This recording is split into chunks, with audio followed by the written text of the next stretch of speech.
Blessings, everyone. Thank you for joining me. And I'm very glad and very happy to have as my guest Brandon Showalter, and he is a writer for the Christian Post. Thank you for joining me, Brandon. Good to be with you, Joseph. Thank you. Thank you. Did you want to introduce yourself a little more than that, or where Well, yeah, people can? I am indeed a journalist with the Christian Post. Been since the summer of 2016, beat reporter, also done podcasting, and I'm increasingly doing more public speaking and media spots because of my engagement of specifically the developments of gender ideology, transgenderism, but human sexuality, human person issues, bioethics, surrogacy, euthanasia, assisted suicide, and other sort of topics of theological interest within the church. It's a broadly speaking, we're an evangelical publication, but we do feature Eastern Orthodox and Catholic voices as well, but based here in Washington, D.C., and that's been life for the last almost 7 years now. So just finished graduate school at the Catholic University of America last year, master's in human rights. Still worked part-time a little bit during that time, but rejoined full-time upon graduation. So that's How, life. how did you start writing about this topic? Did you start writing about it in college, or then you started writing about it professionally, or how did it start? You mean gender ideology or which just, yeah. Just that whole spectrum of topic. Well, it's interesting. Interestingly enough, my first day on the job during my trial period was the day after the Pulse nightclub massacre in Orlando. I remember So I that. was sort of thrown in to covering this kind of touchy stuff uh, from the get-go. And one of the things that one of my editors said to me shortly after I started was, we don't have to edit your pieces for tone because your journalistic work here is truthful and it reflects where we land theologically as a publication, historic biblical standards of sexual ethics and marriage and such.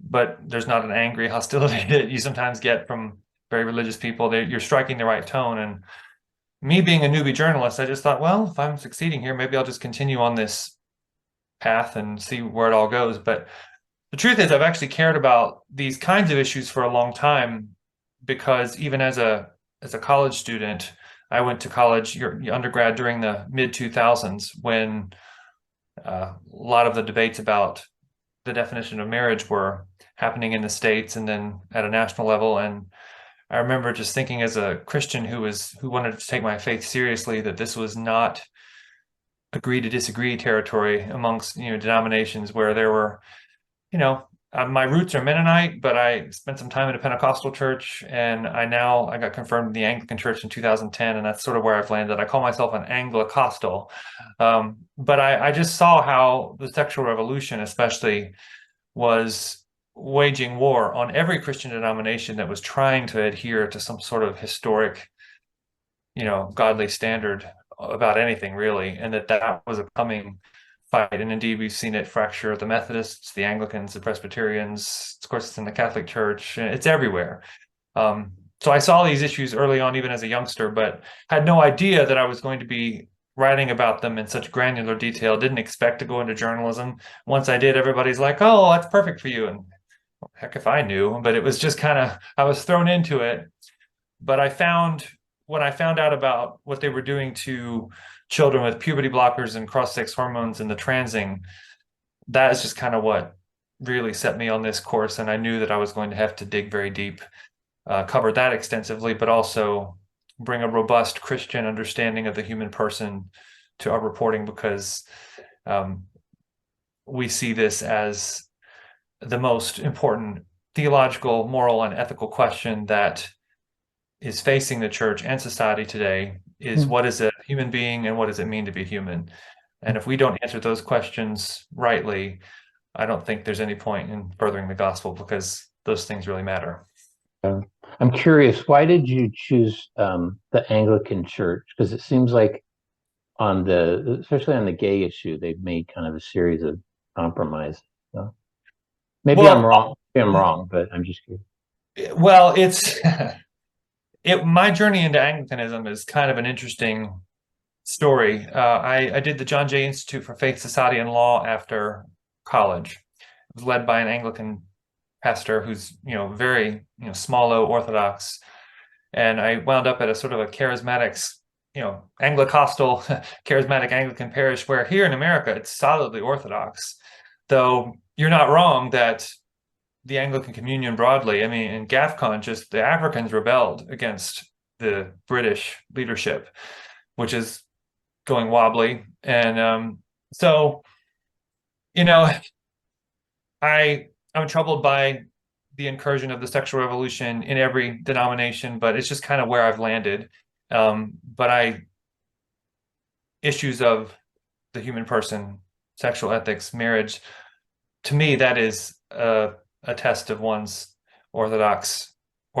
It's not a secondary or a tertiary issue for me. We'll see. We'll see where I end up. The church I attend now is very, small O Orthodox. We don't play footsie with the sexual revolution at all. And so, I recognize that, there's some stormy weather going on within many Christian denominations, but there's a remnant in each that sees and understands what time it is. Yeah. Do they support, does your church support your work? Are they supportive? Very much so. Absolutely. Okay. They're grateful for So it. okay, so you haven't gotten pushback within your Oh, own. no, no. And my editors here are great at CP. That's nice. Yeah, yeah, they're Because wonderful. yeah, I had the opposite experience as a Catholic. It was pretty much all pushback. It's unfortunate. And I know as I said, I'm a graduate of the Catholic University of America, and there's a godly remnant there too who would be, with us as in terms of how we view these issues. But there's some stormy weather there too.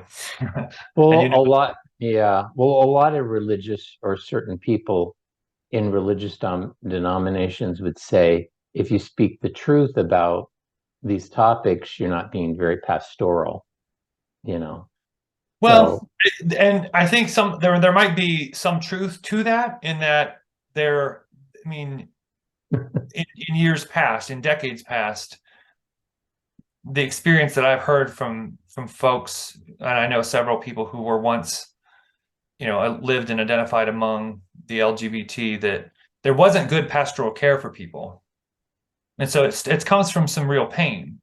But it's also for those who would say it as I think you're saying it now, it's just an excuse to not ever have to confront anything.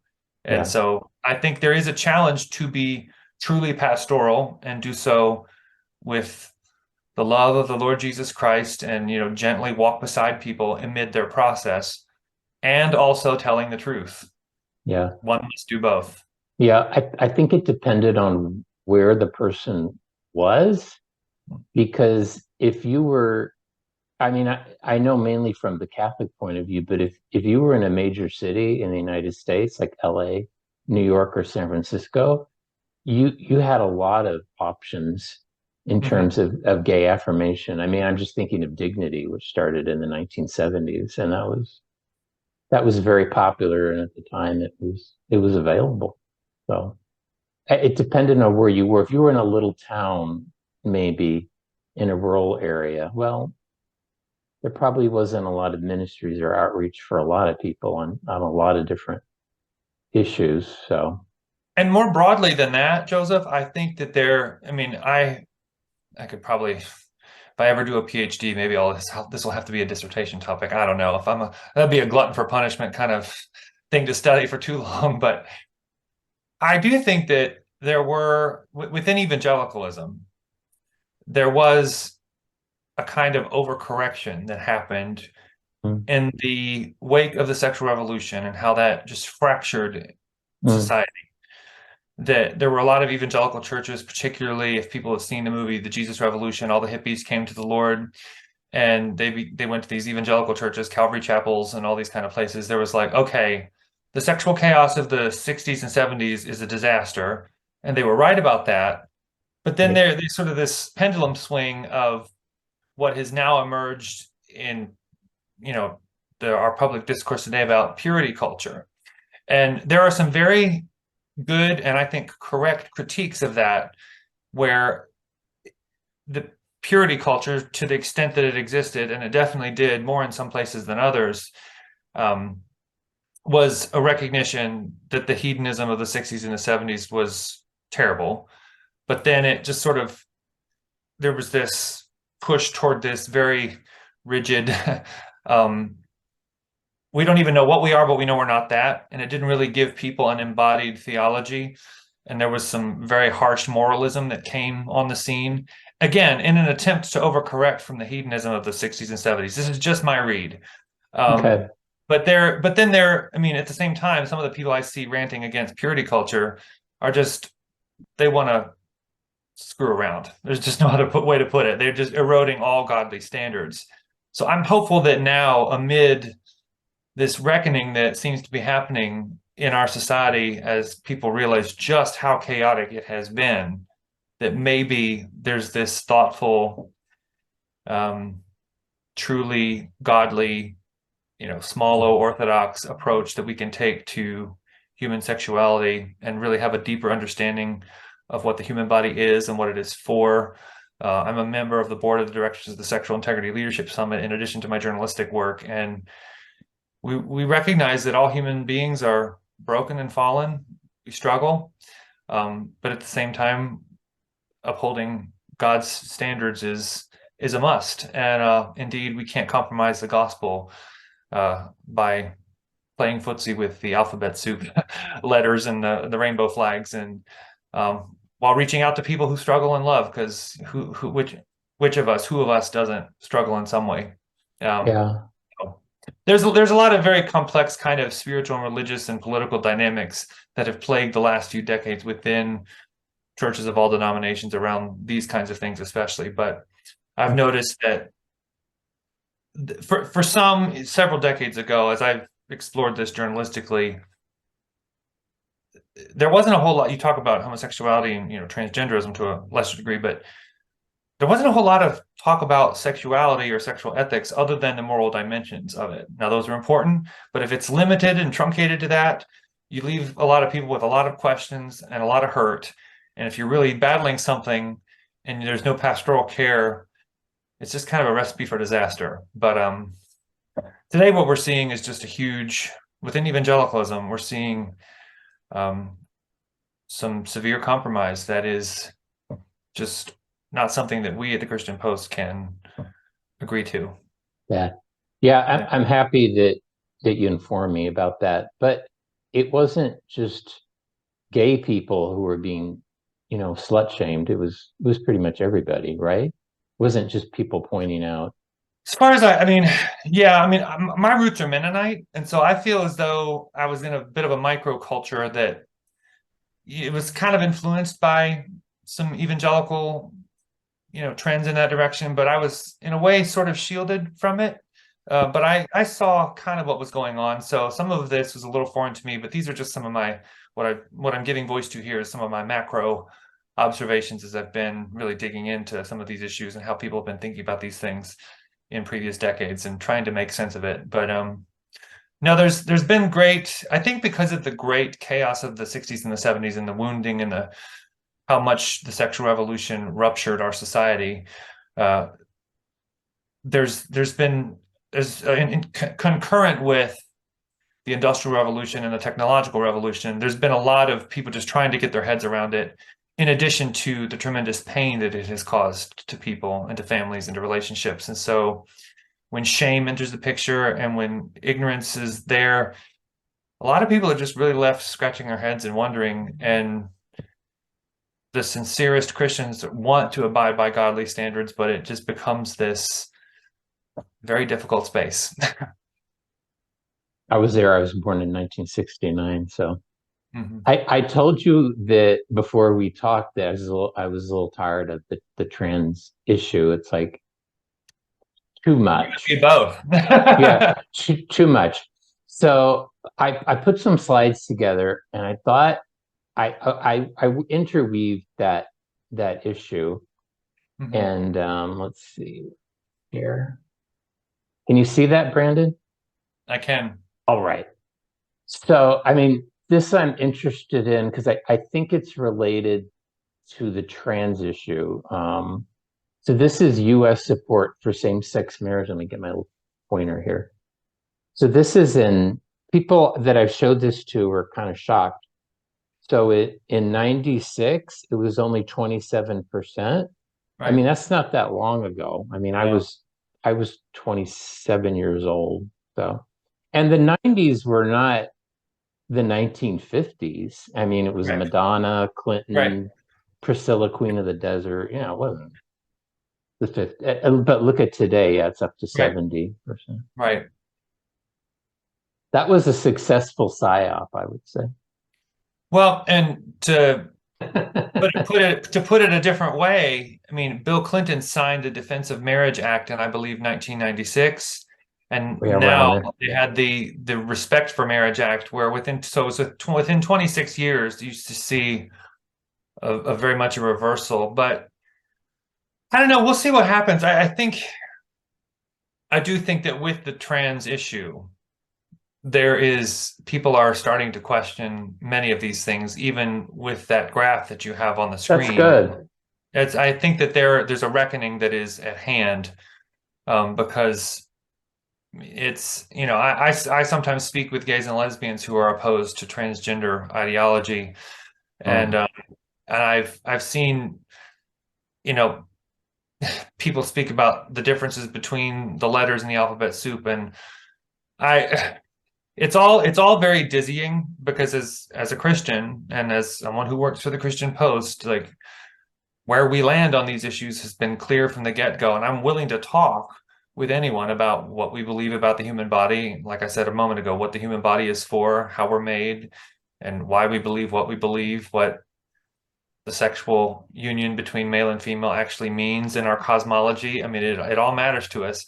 But this very short span of years, these 26 years, where support for revisionist sexual ethics and what marriage means, all of that has happened within, I think, a larger context of some pretty painful family breakdowns. And so people don't really see the meaning and purpose of the human body or of family, because it's just, they've not experienced it as this loving, um, petri dish of this flourishing, this unit of society that social conservatives love to talk about and they cherish so much because they've experienced it in a good way.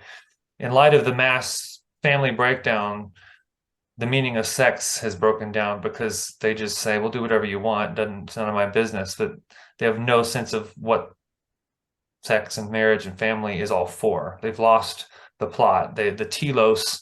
The teleological aspect of this is completely lost in a generation where their parents are getting divorced. They see the ravages. It just doesn't even factor into their thinking. Um, I mean, there's many things going on that explains this change, but history is a strange thing, and sometimes things pivot, and it will be something to watch in the coming years. Again, particularly as we deal with the carnage of transgenderism. Yeah. Just to remind everybody, originally Biden, Obama, and Hillary Clinton were all against same-sex marriage. Yeah. And I later I do want to talk about, we have time, the gays who want to throw the transgender people under the float at the Pride Parade. Mm. This is support for gay marriage by political parties. So here we've got the Democrats at 83, independents at 73, and Republicans at 56. So the majority of Republicans now. I bet the 17% of the Democrats in that line that don't are probably Black Christians in the South. I agree. Here's by age group. So here's the youngest. I guess these are Gen Z now. I don't know what they call people. 84%. Mhm. Woo, that big. And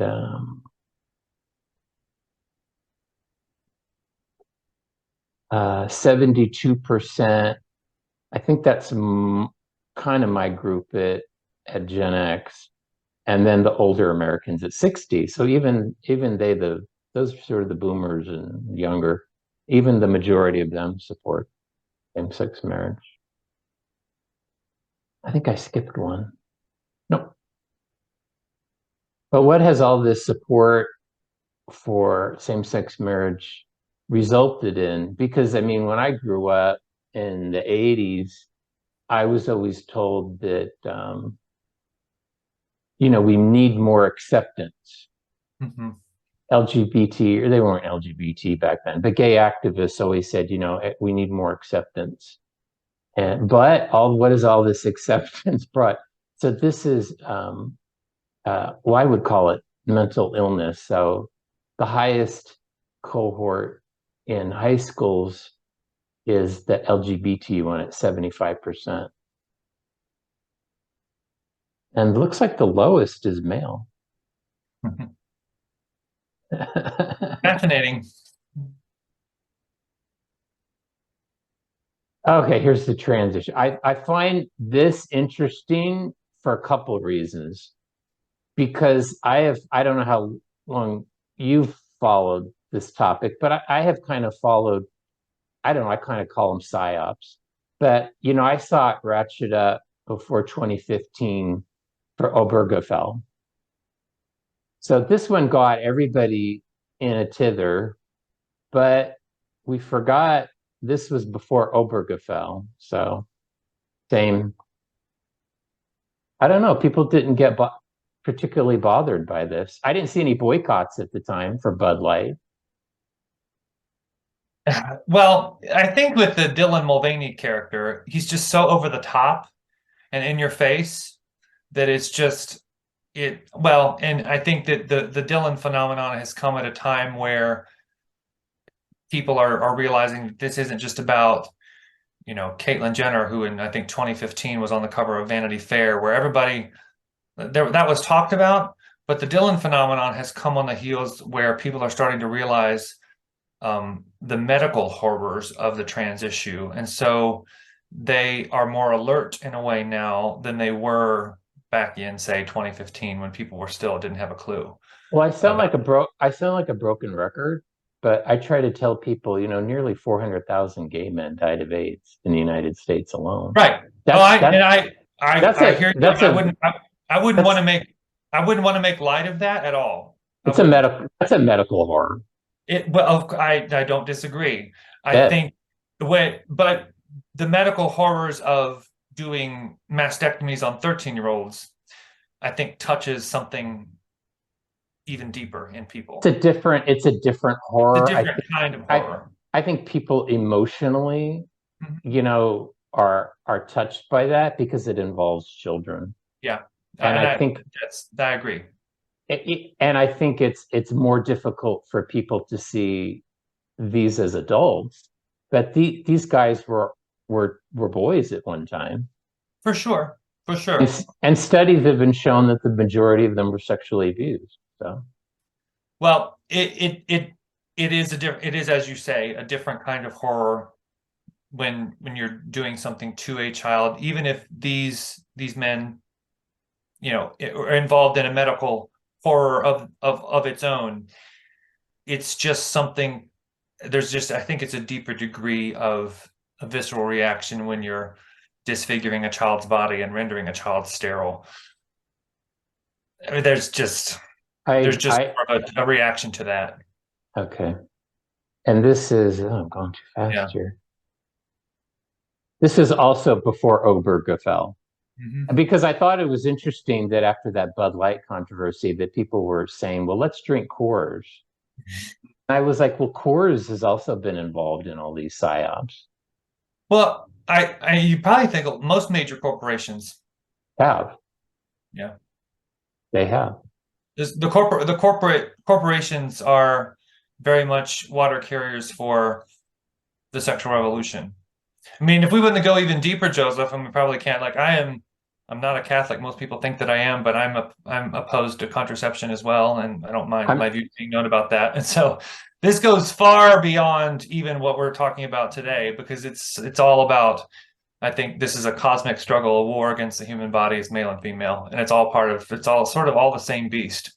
Yeah, I'm not Catholic anymore either. But Well, I think that this ad would be crass and vulgar if it was a man and a woman. yeah, I agree. I agree. We're very debased and degraded in our society today. This is Target. This is also before Obergefell, fell, right at the same time. So I think this sort of imagery played a big part in that shift in acceptance of gay marriage. Aren't they sweet looking? Isn't that nice?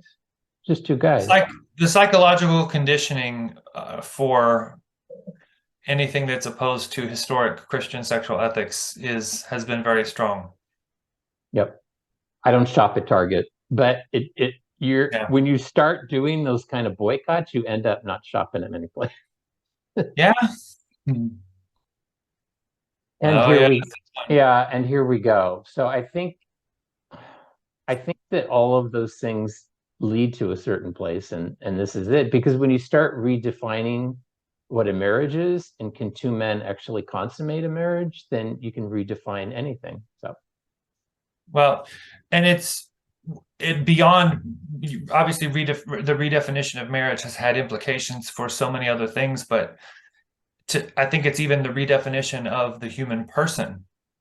It's if you can define if the I to revisit the point I just made a moment ago, if a sexual act must be sterile because you can contracept any possible children away, or you can then say that it is, it's one thing to sort of, I mean, I'm natural family planning is fine. I endorse that approach, but when you remove that entirely from the equation, it is a stripping of the reproductive capacity of a person, and that does diminish our humanity as a species, I believe. And so it all sort of paves one way to the other. But yes, this shift away from marriage as it has been understood for millennia has had profound implications. Ones that socially conservative Christians of all stripes have been warning about for a long time, and I think are only now. I have seen a few people online saying, "Oh, all those religious right preachers from the 70s and 80s, they may have been right. Like they were right." Sort of, I see some people starting to admit it, but um, it's I feel I don't feel gleeful about that. I don't feel a certain, I don't want to be vindictive or haughty, or because there was dysfunction in Christian circles as well, even if they were proclaiming a biblical standard. I hope that going forward, churches again of every stripe can continue to be faithful to the gospel and what biblical sexual ethics are, but that we can do so with great humility as well. Boldness and humility. I mean, it's tough to do both, but I think we have to. amen.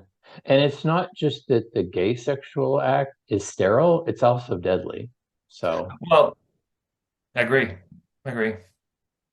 And other. I mean, we see the other twistings of that too with polyamory, which is all the rage now, and in addition to being deadly, it's just relationally it's like a typhoon of relational carnage. I think, was it recently that some there's a it was a it might have been it's a town in Massachusetts where they just allowed for polyamorous couples to have up to six members. With why six and not seven? But I'm old enough to remember. In fact, I was on the cover of our local newspaper when I was during the gay marriage debates of the mid 2000s. It was like, so if the sex of the body doesn't matter for marriage, why does it the number? What is this not going to pave the way for polygamy? And of course, as anybody who's like me knows, we're just accused of being fear mongers. We're fear mongering. That's not going to happen. And then when it does, it's just like, well, be, I be, don't want to be haughty and say, "See, I told you so." But look, we told you this was going to happen. We did predict this. So yeah, because the gay float's already kind of gone by on that one. So we're on to the new thing. on to the new And thing. yeah, and I mean it's gay sex is physically potentially dangerous. So Oh yeah, for yeah, sure. here's one of I this is where I weaved in the trans issue, and because I'm curious about your response. I did interview someone else about this, but there's a group called Gays Against Groomers, and I think they've kind of infiltrated their way into a lot of conservative spaces. I've got some examples coming up. So here we've got Reject Modernity. And for people that don't know, this is sort of the updated Hmm. pride flag that includes sort of CRT and trans stuff. And this is the older one. The So, purple circle is, I think, intersex oh, or yeah, something like that. who Yeah. knows? Who But knows? supposedly this is bad and this is good, so embrace it. How was, oh, and this is another thing that bothers me. This is from Gays Against Groomers. Yeah. Sexual orientation is determined through genetic, immunological, endocrinological, bleh, help me, Brandon. And And endocrinological. thank you. Epigenic and hormonal interactions in the womb and is determined from birth. Oh, really? Really? Before birth. I wonder where they got that. Okay. This is the APA, this is the Right. American Right. Psychological Association. There is no consensus among scientists about the sexual reasons that an individual develops a heterosexual, bisexual, gay, or lesbian orientation. Right. So when I've called them out on this, and they go like, "Oh, we don't care what the APA says." Well, you cared in 1973 when well, that was the American Psychological Association. Yeah. But you cared what psychiatrists and psychologists believed in 1973 when they declassified it as a mental illness. Now they don't care. Oh, we don't care. Yeah, I don't know much about Gays Against Groomers. I as a group, I it's a very what I have said publicly, and I'll say it here too, is that if a young person happens to be same-sex attracted, I definitely don't want to see that person harmed by transgender hormones or any of that stuff because I mean, I don't want to see anybody harmed by this. And I've gotten emails and phone calls where sons and daughters are same-sex attracted, and gender clinicians are suggesting that that is actually reason that they might be trans or something. And so I've got angry gays and lesbians who are messaging me panicked and horrified. And look, I mean, I don't want to see anybody harmed. But of course, as you point out here, I ascribe to the historic Christian view, and that ultimately, even if there are influences of hormones and biological reasons, it's like what the gospel has always said. Jesus says two words about sexual identity: male and female.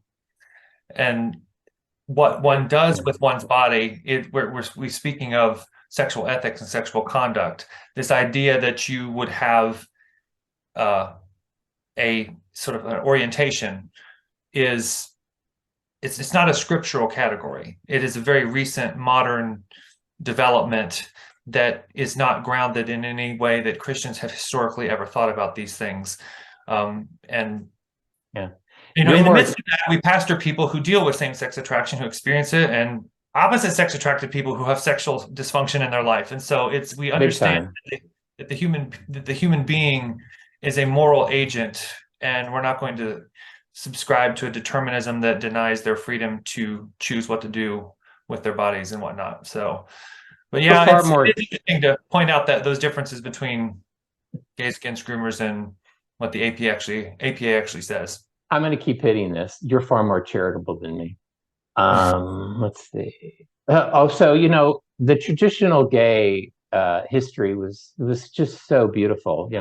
Like these people say, embrace tradition. Well, what Yeah. was this tradition? Here we have Harvey. They know what Harvey Milk did? Here we have Harvey Milk. So in his Oh, is that him? Is that who he is? I didn't even yeah. recognize it. So Yeah. in his 30s, Yeah. I mean, he had a history of being involved in underage boys. Probably the Yeah. most well known is Jack McKinley, who was 16. Harvey Milk was in his 30s. Jack McKinley later committed suicide. So Yeah. here we have Harry Hay, another major name in LGBT history. He was a member of NAMBLA, public member, and also Allen Ginsberg, the famous poet, beat poet, well-known gay activist, member of NAMBLA. Mhm. So how's things going in the gay world? It's so good. Don't be trans, be gay. That's the message we're hearing right now. Yeah. Um, self-reported identification as non-heterosexual determined by both orientation and sexual partnerships was associated with unhappiness, neurotic disorders, overall depressive episodes, generalized anxiety disorder, obsessive compulsive disorder, phobic disorder, probable psychosis, suicidal thoughts and acts, self-harm, and alcohol and drug dependence. And you're not reading from right-wing media. This is the Journal of Psychiatry, I think. The British. Sign Yeah. me up. Sign me up. Okay, let's go. Suicidal ideation. Sexual minority participants were at greater risk of suicidality and self-injury than heterosexuals. Diminishing perceived threat of AIDS and increasing sexual risks of HIV among men who have sex with men. This is when I dropped out of gay. So I dropped out in 1999, and I saw this firsthand that pharmaceuticals had given gay men a false sense of security, mainly antiretrovirals around 1994, which, I mean, of course, was a good thing because before that, you know, a positive HIV, test was more or less a death sentence, a quick one or a slow one. But Yeah. after that, it became a manageable disease. And I saw a lot of gay men taking many more risks. Mhm. And therefore, and for that reason, STD rates are extremely high. We saw a return of syphilis, there's antibiotic resistant gonorrhea, there's HPV, there's all kinds of stuff. Right. Here's a comparison of sexual behavior patterns among men who have sex with men and heterosexual men and women. So I looked at one cohort, the 35 to 39-year-old, because nowadays that's kind of where people are usually married, getting married, or settled down. I mean, it's like much later now. So in gay men, 72% of them formed a new partnership within the year. In that same cohort among men, it's only 21% heterosexuals, and heterosexual women, 10%. Pretty big difference.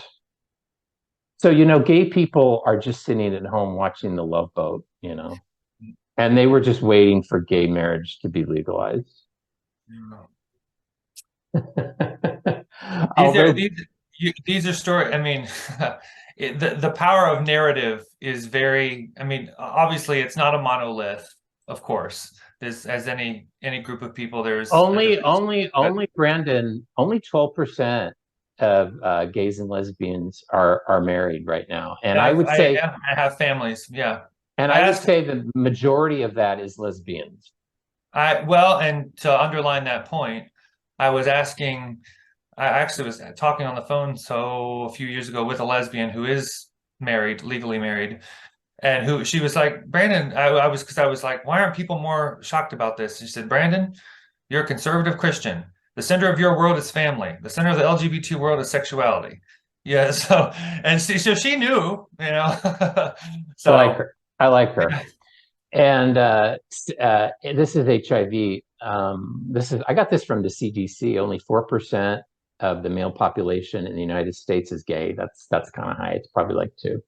But 78% of them make up new HIV infections. yeah. Sexual victimization of boys. Over 50% of gay men were sexually abused by a man as children. So this brings me to the gays against groomers, but I think this is a larger kind of meme that you see out there. Stop transing gay youth. So people would be gay. Gender nonconforming youth overwhelmingly grow up to be gay and lesbian adults. Stop transing the gay away. I've seen this on a million different podcasts. Mhm. that this is an attack against the gay community. Well, and yeah, first of all, the data. I mean, there are people like they throw data, all sorts of data about this claim. I have it. So you have it. Is that next? Coming up next? So, well, here I just wanted to do No, here's their bus. Stop yeah, transing gay youth. yeah. Psychosexual outcome of gender dysphoric children. This is from the Journal of the American Academy of Child and Adolescent Psychiatry. Hmm. In the desistance group, those are people that help Yeah. me. Transitioners are people that don't identify Well, as trans anymore. the desistance is different from detransitioners in that desistance were they were confused, but they didn't medicalize. Okay, this says all of the girls and half of the boys reported having a heterosexual orientation. Yeah. So they didn't grow up to be gay. No, not. I mean, I'll repeat what I said a moment ago in that if someone does present with same-sex attraction and they are told that that means you need hormones or whatever, I will readily condemn that. But the narrative around this is, I would concur with you here that we, first of all, for people to make that claim, I mean, you've got it highlighted right there. Like half of them did desist and said they identified with their natal sex and heterosexual. That's what they're pushing. And not just them. Yeah. So Yeah. here's the new face of the right. So this sort of Well, transgender depends on what faction of the right, but this yeah. sort of transgenderism is okay. But this is okay. This is okay. Well, it depends on who you ask. I mean, you won't hear me endorsing any of it, but it's the whole. I mean, there are. I mean, you see if you look at that picture there, you see someone who is conforming to stereotypes of. I mean, I don't know a single woman that actually dresses like that. I mean, I guess maybe it's just because I know women who don't.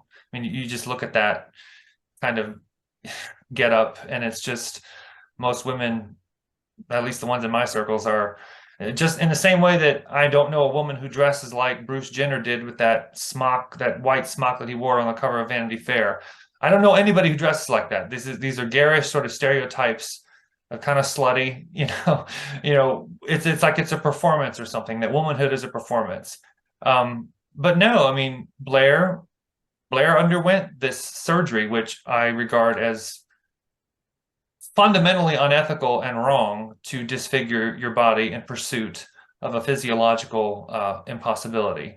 And I do see some sort of people on the sort of the conservative, media talking heads acting like, oh well, this person's critical because Blair has been critical of certain trans policies like putting Exactly. men and women's prisons and that kind of thing, and this being inappropriate for kids. But as for me, Christian Post, the human body has a fundamentally integrity to it as male and female, and from that we will not budge. I knew a lot of transsexuals Mhm. back in the day. I mean, that's what we called them. I don't remember people being transgender. If you were a male, born a male, and for whatever reason you fundamentally believed that you were female, then Yeah, you went through this series of procedures, and it was electrolysis and hormones, and then surgery. And I would call these people, if they changed their name, I would call them by their new name, and I would say she, because I figured that they yeah. went. I guess I figured they went through at least an amount of suffering, physical suffering, mental suffering, whatever, to reach this point. Yeah, I'm No, always I fascinated. understand, but it's kind of serves. I mean, we have a no pronoun. We don't use trans pronouns at the Christian Post either because Okay. it's to reinforce the lie that someone can be a sex other than what they are.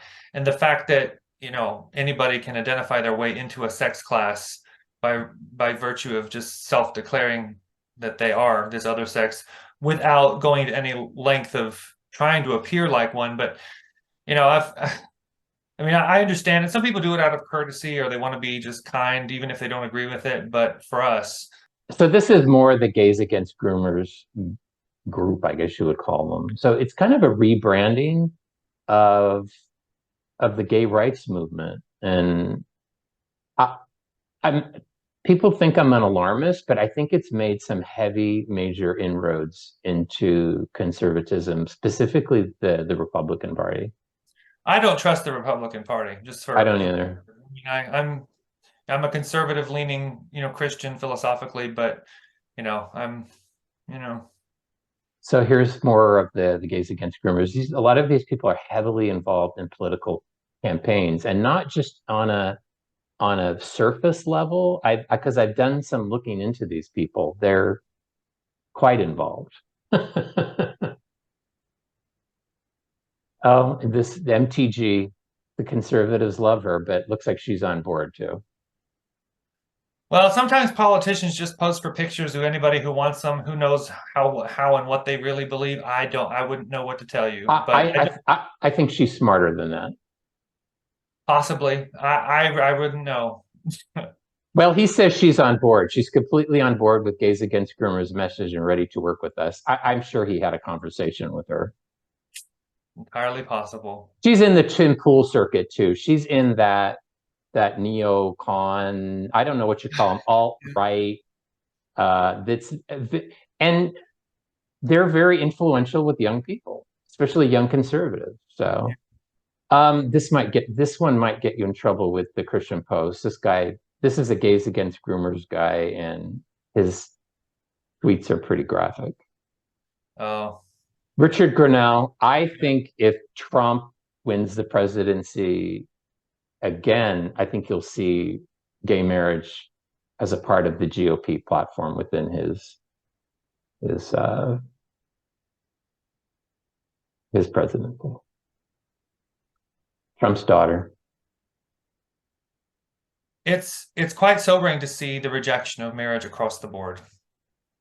It really is. It's a tremendous loss, and people don't know just how that underpins the functioning of Yeah, society. because I'm curious about this too, Brandon, because I mean, I've been at this a little longer than you, but I remember that at least within conservatism, or you want to say that, equate that with the Republican Party, you could have a discussion about homosexuality, the problems with that, and that you could be against gay marriage. You really can't anymore because I think the boat has sailed on that.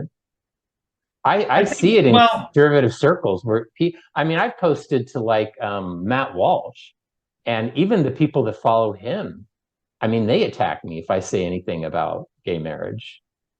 So his followers are clearly on board. yeah, I think it's a very interesting time because I think that a lot of people are. I mean, I don't know that I have my finger on the pulse necessarily, but they understand because we have very strong religious freedom protections in this country, at least for now, then that the major challenges to those protections domestically has been the clash of social conservatives and, you know, the LGBTQ plus all of that, that there's still somewhat that the Republican Party, and I'm not here to speak for the Republican Party because I'm, just not interested in that, but they understand that there's more to opposition to same-sex marriage or whatnot than just the issue itself because of its implications. And so there's people are very sympathetic to religious liberty that maybe they think, oh well, I really don't know, but it'll be interesting to watch what happens in the next couple of years because as I said earlier too, I think that with the advance of transgenderism, there are people, and I've had conversations with them that are fundamentally rethinking everything that they thought they knew and believed.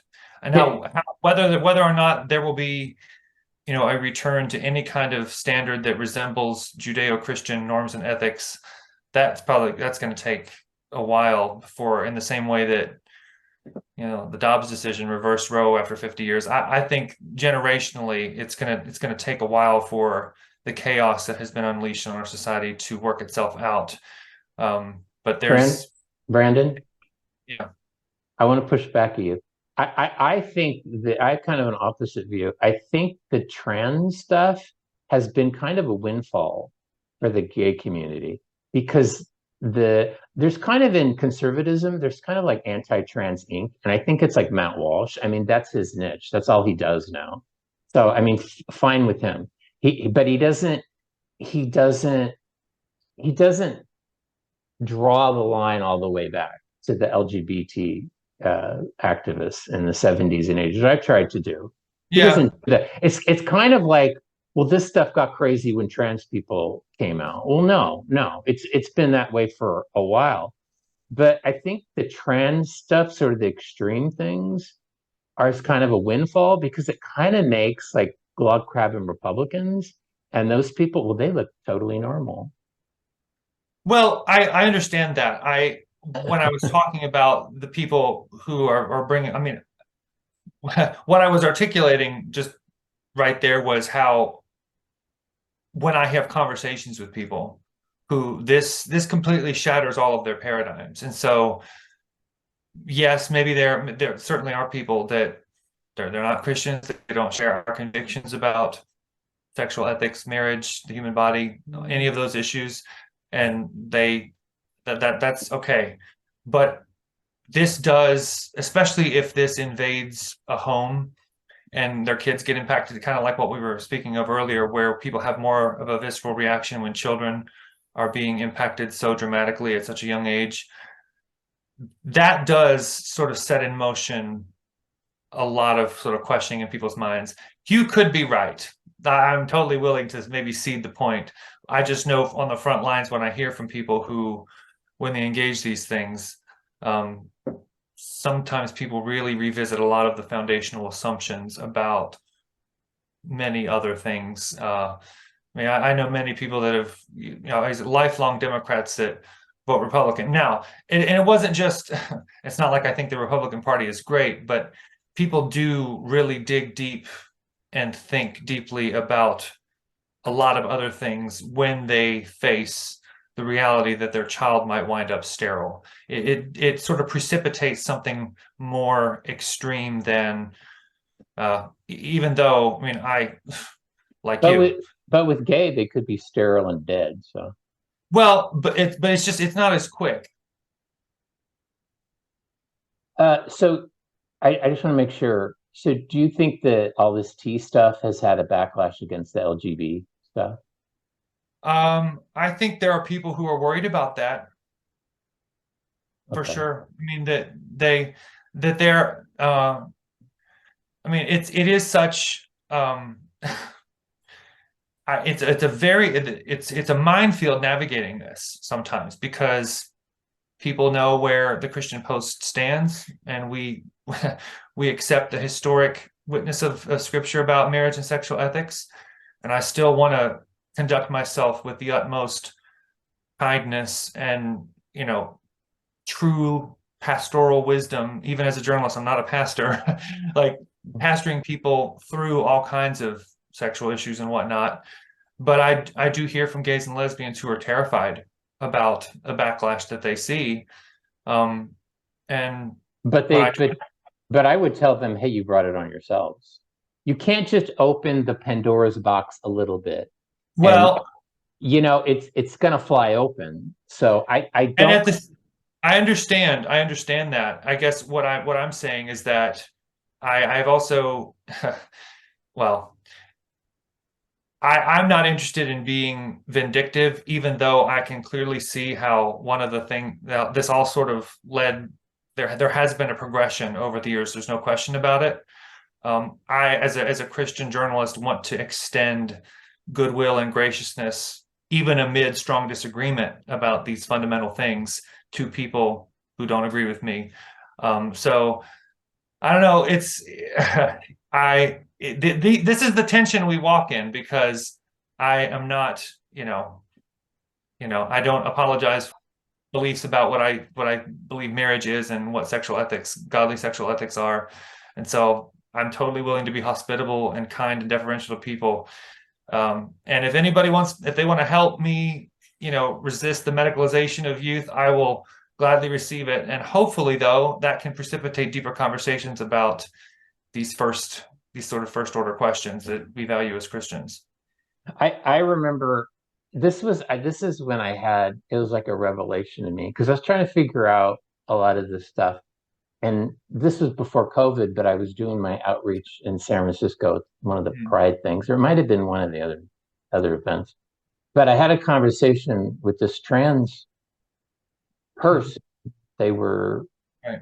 MTF, I guess. Yeah. So really nice person. So, and they were, were willing to talk with me, and they had had some surgery. I'm trying to be as least graphic as possible. They had had some surgeries and not others. And I was like, well, how do you reconcile that? So they reimagined this body part to a different body part. And I was like, oh, okay. And I thought about that and I went, well, we did the same thing in the gay community, men. We imagined that this body part could be used like this body part. Right. Well, we did it. We did it. We started it. That what they're doing is like more extreme, but we did it. Well, that is an interesting story. Again, but I would return to the point that I think if that it's the more extreme stuff that I think causes the reaction to be as strong as it is, because when you're putting a child on blockers or when you're doing a surgery on a minor, it was that's the kind of thing that really, even though I take your point. I mean, I don't I don't disbelieve you. Sorry for the double negative there, but it does provoke a more extreme reaction when it is seen as medically necessary according to standards of care that have been enshrined in medical organizations, where all of the people with the sparkly credentials say that no, not only is this, an inversion of body parts, but this is actually the sound, medically ethical thing to do.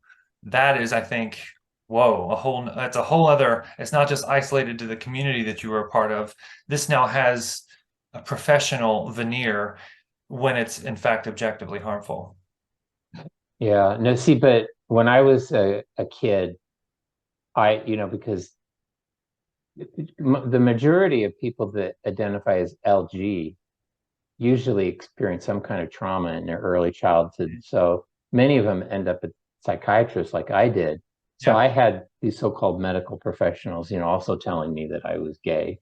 And then I hear stories about a kid at a Catholic school and he comes out as gay Mhm. and they have like coming out Yeah. celebration for him.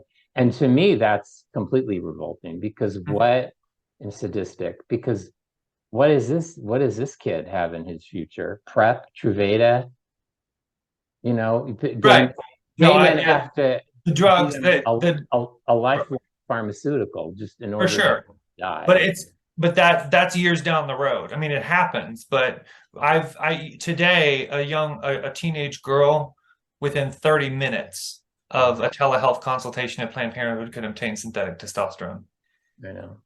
But I would, It's more immediate than what you're saying. I think that's why it provokes such a strong reaction. but I would also just go by the numbers, and I know the numbers are growing, but I Yeah. would say the kids that are being swept up in this trans phenomena are in the thousands, and I would still say the ones that are getting swept up in the gay are in the millions.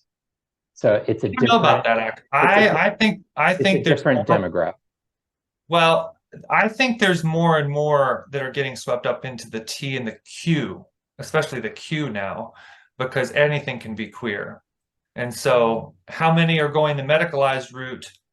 That's one thing. When the Tavistock clinic in the gender clinic in England closed, one of the things that I've seen in the reports is that there was shoddy record keeping. And so, the number of surgeries, transgender surgeries, is rising dramatically. Between 2016 and 2017, it quadrupled. And I've seen the charts, and we're talking about thousands and thousands. But it actually wouldn't surprise me to if the T and the Q is in the millions now, but it's definitely in the millions when you consider the ideological brainwashing that has captured the public schools. I mean, there's almost an entire generation that has been lost, to this ideological nonsense that you can somehow self-select your sex. Like Yeah. that's a very harrowing thing to confront, that sort of concurrent with this medical scandal that has been allowed to flourish. It's happened concurrently with this ideological brainwashing that's happened within the school systems. This is one of the new faces from Gays Against Groomers. Yeah.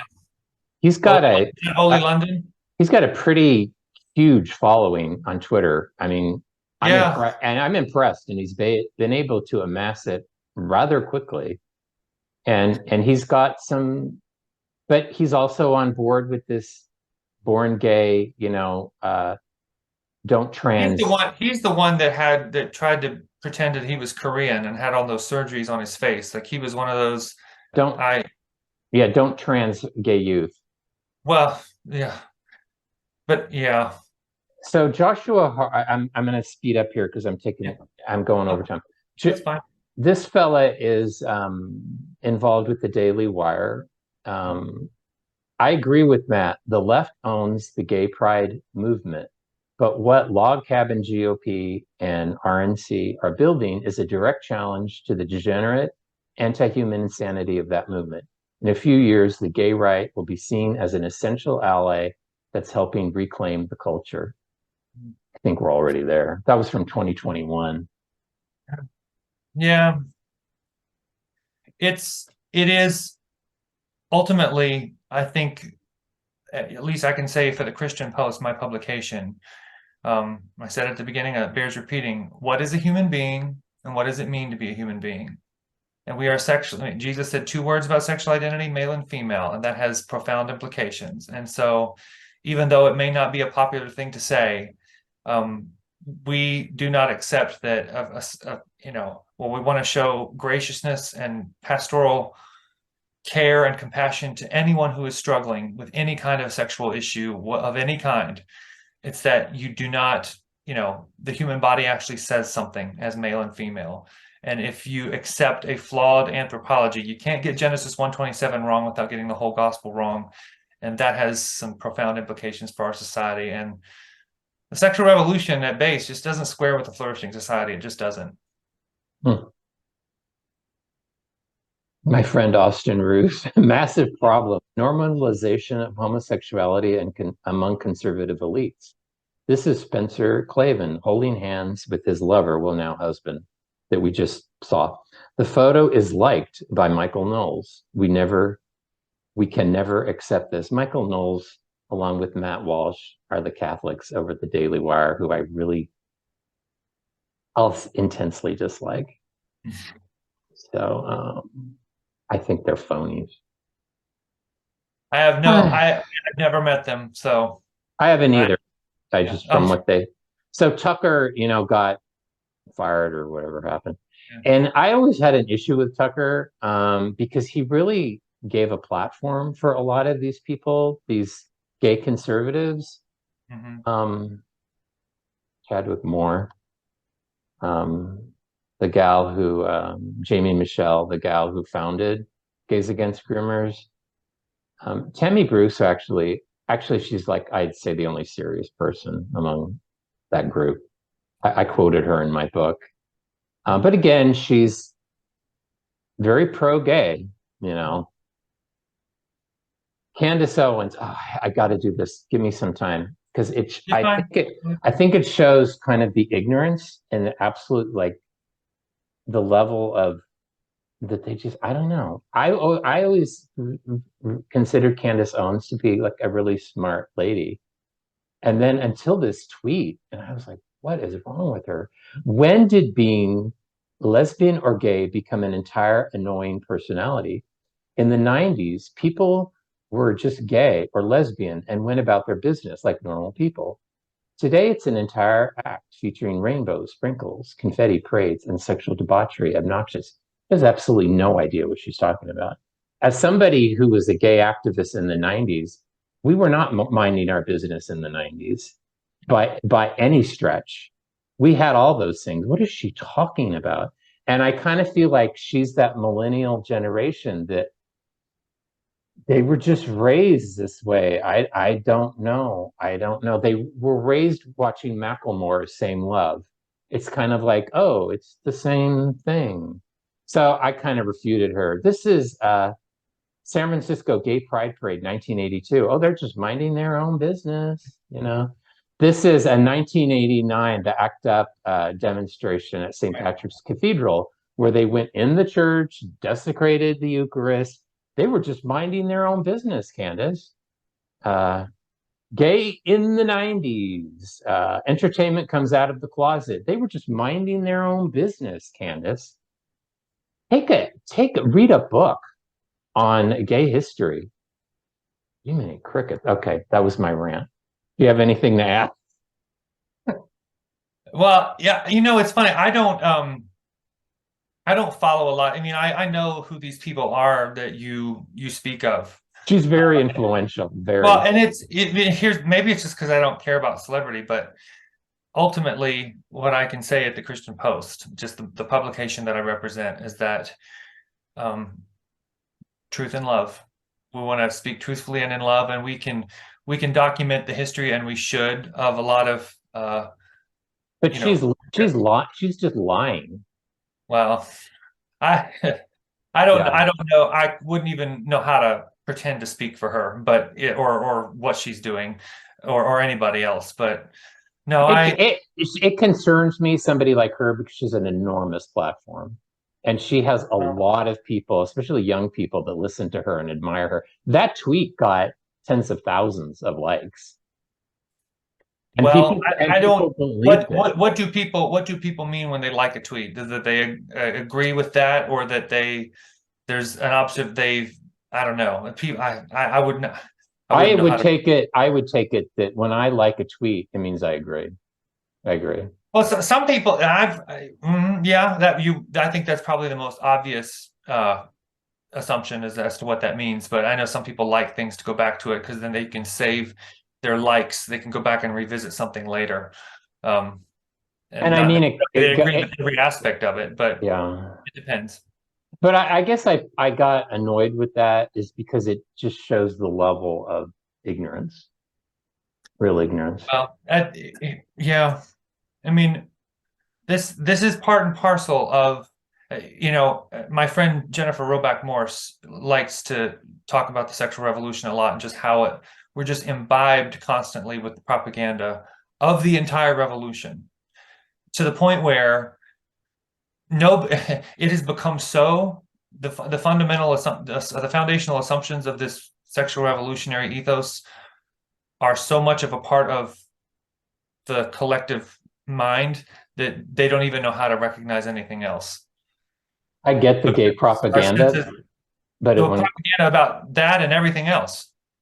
I get it, but when it's coming supposedly from your own side, it's really Well, well, maybe it just goes to show the scope of how deep it has gone.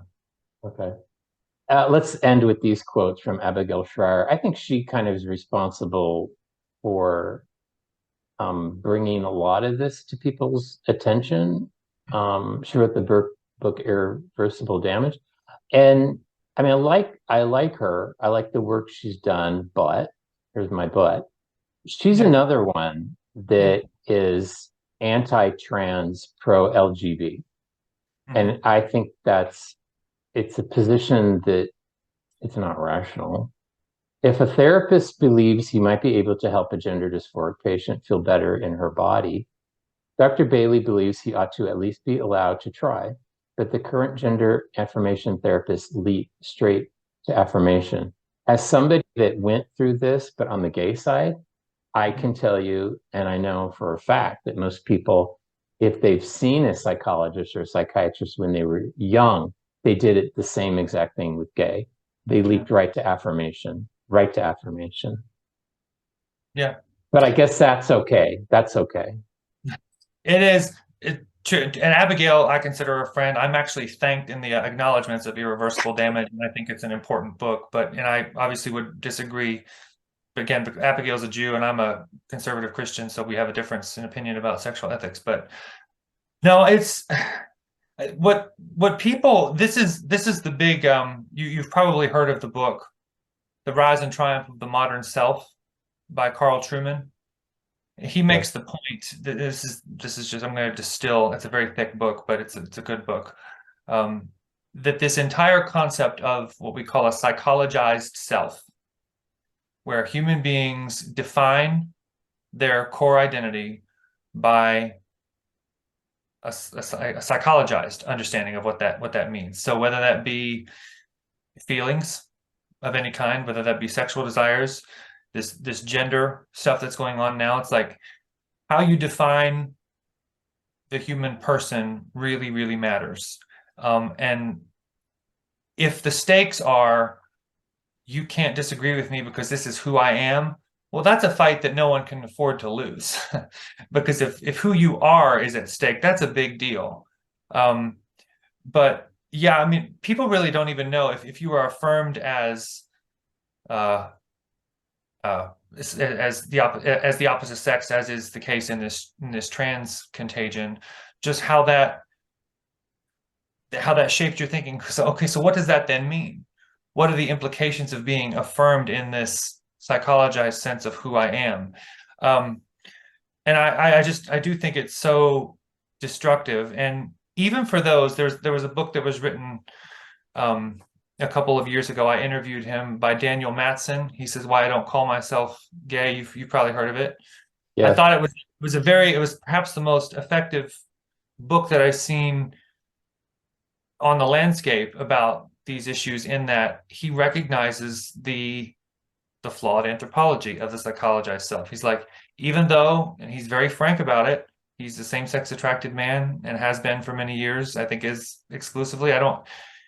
He's not going to call himself something that God does not call him, and God does not call us after whatever we experience in our limbic system, God doesn't do the whole psychologized self thing. And so the title of his book is meant to be thought-provoking, in that he's like, no, what you call yourself, what you identify yourself as, actually matters. This isn't, you're not going to just sort of attach this as an identifier to who you are as a person. Yeah. And I noticed that with these sexual issues, that unlike any other vice or sin, it doesn't have the same weight in terms of being an identity category. If you battle gambling, or you battle, stealing things, or any other sin, that doesn't become an identity category in the same way a lot of these sex and gender things do. And so that's I've probably said it 3 times in this interview now, but like, male and female, what does it mean to be human? What is a human being, and what does it mean to be human? Well, what it doesn't mean is that you identify yourself with something that God says that you aren't, and is not, even however real your experience may be with this sin of any kind, that does not define who you are. I agree. Yeah. That's a Abigail, little response to the question, but yeah. I got a couple of quotes from her, and then I'll let you off the hook here. Instead of immediately accommodating every adolescent's demands for hormones and surgeries, doctors ought to be working to understand what else might be wrong. Same thing. Same thing with gay. Instead of immediately accommodating every adolescent demand to be recognized as gay, doctors ought to be working to understand what else might be wrong, like they were sexually abused, since half of them were. Last one, promise. This idea that a kid's going to come in and tell us that they're trans, and that within a session or 2 or 3 or 4, they're going to say, yeah, you're trans. Let me write you the letter. That's not therapy. Same thing. Same thing. Just take trans out and put gay. Well, what I wonder with this is that when people say, and maybe you can answer this question, if someone is affirming someone as either gay or lesbian, is that they're using that interchangeably with experiencing same-sex attraction. Mm-hmm. If you experience that, that means Mm-hmm. you are that. And if you are that, that means that you have no other option but to then, explore sexual relationships with people of the same sex. That somehow means that if you experience something, you are something, therefore then you either must or have no other option but to do something. And it's that progression. Whereas for this, because what she's writing there is absolutely true. And I know, like I said a moment ago, you can get hormones within 30 minutes at the telehealth call at Planned Parenthood, and you're immediately medicalized. But so it's faster here. It's faster here. This trans path. Can I do a but here? Sure. Even because I've talked to psychologists, I've talked to people that have been in this, and not so much with me, but you don't even, let's just say a boy, you don't even have to have the same sex attraction. If you're a boy with a certain affectation, they Mm. will identify you as gay. Yeah. Wow. So you don't even need I can believe well, and it's boys yeah, who are more artistic or creative, they get correct. baited. They get Cor- baited. Yeah. Correct. And it's kind of like what I've seen in the blogosphere too, is like I've seen this meme like save the tomboys. It's like, well, just because a girl has masculine affectations or Mhm. something associated doesn't mean they're trans. It also doesn't mean they're lesbian. Now, if a boy has certain affectations, it doesn't mean he's trans, and also doesn't mean he's gay. Now they'll take one step back, but they won't take two. Well, I've noticed the whole save the tomboy. I've noticed the save the tomboys thing that there's not one for the boys. Like there's save the queens or save Yeah. the creative boys. Like Yep. I don't really see because I mean, tomboys. Some people think that okay, there are tomboys who, eventually become lesbians or whatever, and there are tomboys that become fully, heterosexual. So tomboys, it doesn't necessarily mean they're gonna be lesbian. It might, but they don't know for sure. But there's no equivalent on the other side. For I think boys who don't adhere to gender stereotypes or they don't present or they don't have any masculine figures with which they can identify, they have a very hard time. They have Yep. a very hard time. Yeah, and right away you're because I knew this in They're the told that 80s. they have to be gay Right away you're shuffled off and said you're gay right away. or now trans, gay or trans, or something. Definitely not. You can't grow up and just be an artsy boy. No, no. I kept you way over. Sorry. No, it's fine. Sorry, Brent. Any words of hope? I kind of wonder, does it I'll tell you the conclusion after this conversation with me. I think the Christian right and the right are like bifurcating, and I think they need to, because I think the Christian right, like you say, at your job, they're trying to hold the line. Mhm. And I think the right has already caved. I think they're pro-gay, but they're anti-trans. They're also very pro contraception, and I'm not, and I'm in a very small minority there. And so they're on board with a lot of the sexual revolution, and so I'm very much a critic of the whole thing. But Well, that's the consistent position, I think. well, I try to be consistent, and so I don't hide my views because people like when people's like, well, why do you still hold to, biblical sexual ethics on, homosexuality or fornication or no sex before marriage or the whole, I was like, I also don't believe in contraception. And that's just even more like people think you're just a dinosaur for not believing in that. But, and I don't know what everybody at my publication believes about contraception. It's not part of our statement of faith to work at the Christian Post. I mean, I don't believe in it personally, but whatever happens politically uh, on the right and the left in this country, I believe that we are in some very turbulent times, and that ultimately my faith rests in a sovereign God who will accomplish his word goes forth and he accomplishes the purposes for which he sent it, and that the weapons of our warfare, as the Apostle Paul writes in 2 Corinthians, that the weapons of our warfare are not carnal, but they are mighty through God for the tearing down and the destruction of strongholds. And though it looks like, a lot of this sexual and gender chaos that just dominates every square inch of our culture these days, my Bible tells me that one little rock and Goliath fell, and that Haman and King Esther, he ended up swinging from his own gallows. And I don't wish harm on anybody, but the story of Scripture is full of accounts where all hope looks lost, and then suddenly there's a dramatic reversal, and we see God's sovereign hand delivering again. And so whatever happens, my goal towards everyone, every person with whom I come into contact with, be they among the LGBT or even if they identify themselves as T, I want to treat them with the same kind of compassion that the Lord Jesus Christ would, and speak the truth in love and do good journalism to that end. And even if that means I'm hated, or even if that means I'm wildly misunderstood, I'm going to be as faithful as I can be. So help me God. but I do believe that Christians do need to indeed hold the line, and we at the Christian Post intend to do that. They but they just absolutely must do both. They must speak the truth and they must do so in love. It's an ongoing challenge, but we're committed to trying. Yeah, just one last thing, just Yeah.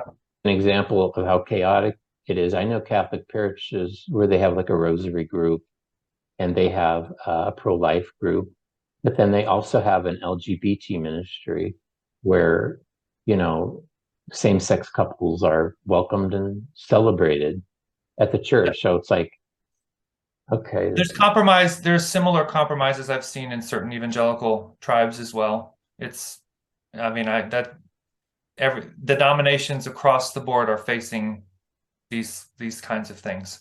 that's really strange. And it seems like I don't know, it seems like not so much the trans issue, but the gay issue is really the defining line, I think, to where the rubber hits the road.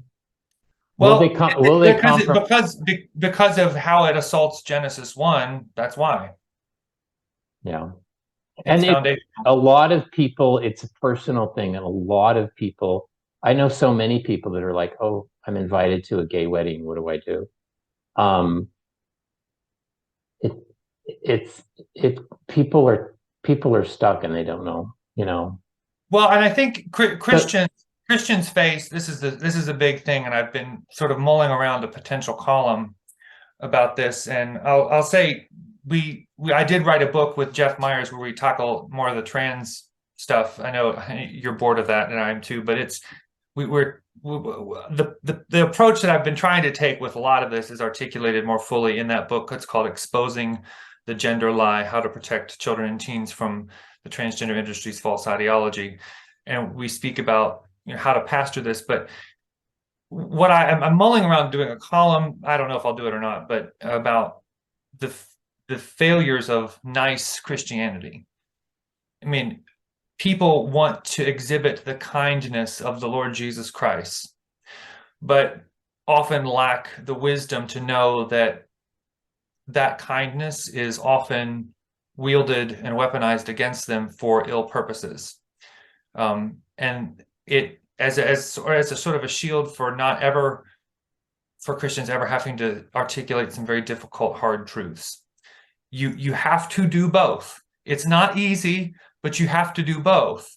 And so I see people, whereas maybe in a previous era, people were, you know, not articulating, who are sort of all sort of, it's black and white, and they're not sort of guiding people with the kind of necessary pastoral care that people deserve.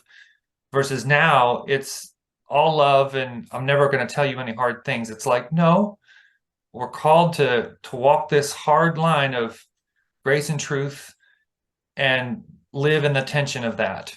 Of course, it's not easy. Jesus never said it would be easy, but he did promise that he would be with us to the end of the age. And so help us, God, that we can do both. amen. Amen. I got more questions for you. I'll let you go. No, Hey, that's great. God bless. No. So God bless you, Brand.